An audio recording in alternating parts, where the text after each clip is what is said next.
Hi, ako nga pala si John nakatira sa Cagayan de Oro City.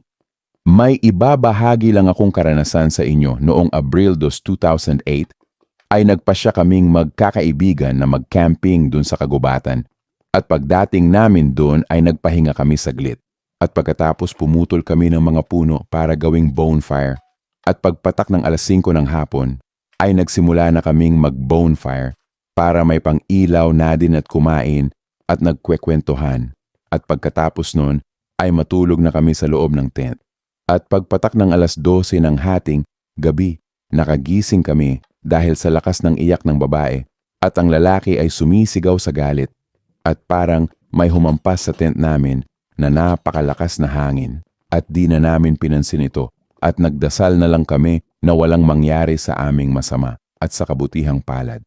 Pagpatak ng umaga ligtas naman kami at umuwi kaagad nang dahil sa takot at pag-uwi namin ay yung isa naming kasama na pumutol sa mga puno ay agad nilagnat at namumutla. Dinala namin siya sa ospital pero di malaman kung anong sakit niya at umuwi na lang kami dahil di nga talaga alam ng doktor at sabi ng tatay ng isa naming kasama na subukan naming dalhin sa albularyo, yung kaibigan namin, at pinadala namin siya sa albularyo at tinawas ito. Laking gulat namin na sinabi ng albularyo, gawa daw ito ng engkanto. Dahil yung punong pinutol niya ay bahay pala nila yon at agaran namang ginamot ng albularyo.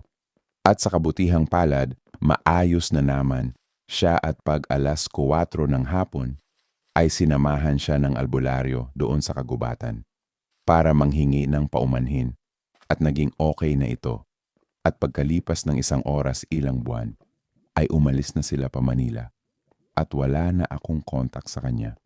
Doon lang nagtatapos ang kwento ni John at kung meron kayong nakakatakot na kwento ay maaring pakishare na lang sa comments. Salamat!